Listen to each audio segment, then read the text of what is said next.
चलिए प्यारे स्टूडेंट, आज छोटे बच्चे के लिए सवाल बतला रहे हैं। एक सवाल, ठीक ना। जो बच्चे लोग भिन्न के जोड़ घटाव नहीं आता है, बच्चे लोग को बहुत कमज़ोर हो जाते हैं, ठीक ना। तो आज छोटे बच्चे के लिए एक टॉपिक लेके आ गए हैं हम, जो भिन्न का जोड़, जिसको बोलते हैं फ्रैक्शन ऐड। इंग्लिश में क्या बोलते हैं? Fraction add. देखिए मतलब ईजी तरीका से बतलाएंगे, आपको समझ में आ जाएगा। हाँ, फ्रैक्शन ऐड सीखने के लिए आपको एलसीएम आना चाहिए। भिन्न का जोड़ सीखने के लिए आपको एलसीएम आना चाहिए, तभी भिन्न का जोड़ आएगा। ये आप दिमाग में बैठा लीजिए, ठीक। चलिए कैसे बनाएंगे सर? मान लीजिए कोई क्वेश्चन हमें सर दे दिया कि चलो बच्चे इसे बना के दिखाओ। ये हमें क्वेश्चन दे दिया कि इसे तुम्हें बना के दिखाना है।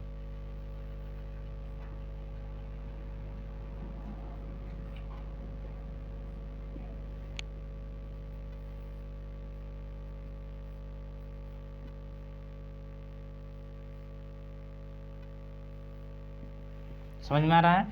मान लीजिए हमको सर दे दिए कि चलो बच्चे ये आपको हम दिया फ्रैक्शन ऐड, अब बना के दिखाइए। तो बच्चे कैसे बनाएंगे?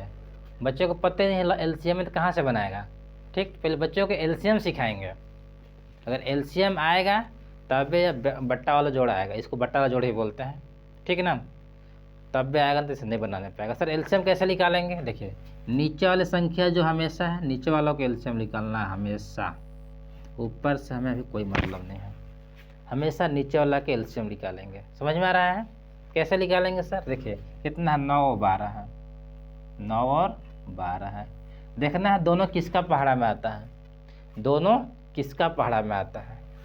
2 के पहाड़ा में नहीं आता है, 3 के पहाड़ा में आता है। दोनों लिखेंगे। ये कितना बार में आता है? 3 बार। ये कितना बार में? 4 बार में।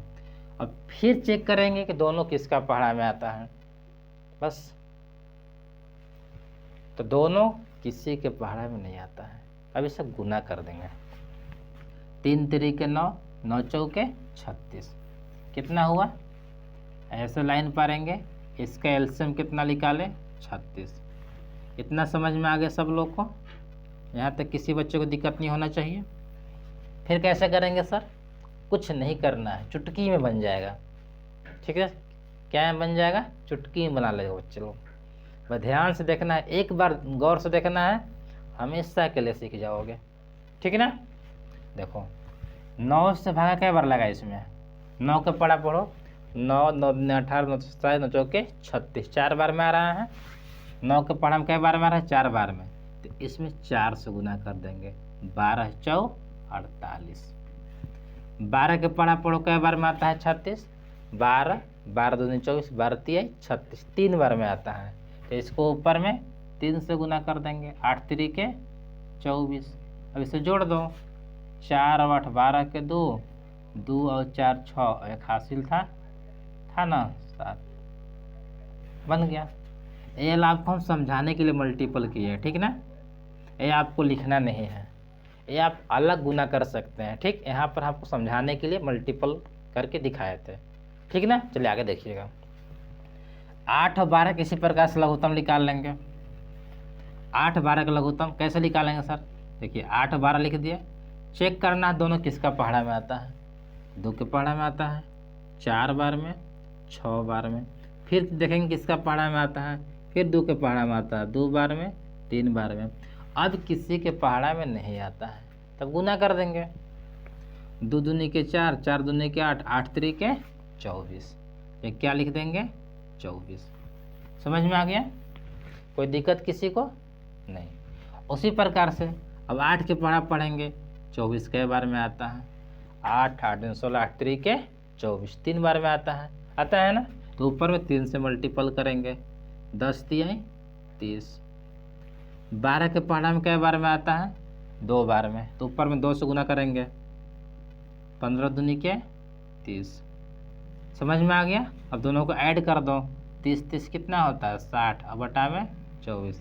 इसी प्रकार से हम क्लास 1 से लेकर 10 तक बच्चों को समझाते हैं, एकदम ईजी तरीका से। अब बच्चे को समझ में आ जाता है। हम कैसे पढ़ नहीं जानते हैं, हम यह सोच के पढ़ाते हैं कि बच्चे को कौन तरीका से बताएं कि बच्चे को समझ में आ जाए। बस हमारा पढ़ाने का ही मकसद है कि बच्चा हमको किस नियम से आता है कैसे, उससे हमें कोई मतलब नहीं है। हमें बस जानना है कि बच्चे को कैसे सिखाना है, हम कौन सा नियम अपना कैसे करें कि बच्चों को समझ में आ जाए, बस ये सोच के हम पढ़ाते हैं। ठीक, चलिए आगे देखिएगा। ये कितना है 9 और 6, इसका भी लघुत्तम निकाल लीजिएगा आप, 18 होगा। 9 के पहाड़ा में कई बार में 18 आएगा, 2 बार में, ऊपर में 2 से गुना कर देंगे, 15 दूनी के 30। 6 के पहाड़ा में 18 कई बार में आता है, 6 के पहाड़ा में 18 3 बार में, 3 से ऊपर भी गुना कर देंगे, 10 तिया 30। ठीक, कितना हो जाएगा 30 और 30 ये भी 60 और बटा में 18। इसको हम मिटका दे रहे हैं, साफ कर दे रहे हैं। ये आपको हम समझाने के लिए मल्टीपल किए थे, समझ में आ गया। चलिए, तो हमें विश्वास होगा कि सही बच्चे, छोटे छोटे बच्चों को समझ में आ गया होगा। और ये आप सब्सक्राइब कर दीजिएगा कि ऐसा क्वेश्चन आप लोग के लिए भी हम अपलोड करेंगे, आप भी सीख लीजिएगा। ठीक है ना, घर बैठे सीख लीजिएगा, यहाँ आने की आवश्यकता भी नहीं है, फ्री में आपको हम सेवा देने के लिए मोबाइल पर व्यवस्था कर दी है। समझ में आ रहा है? तो चलिए सब्सक्राइब और शेयर कर दीजिएगा, और ऐसा वीडियो हम अपलोड करें तो आपके पास पहुंच जाए। चलिए फिर आपसे अगला वीडियो में फिर मिलेंगे। थैंक्स।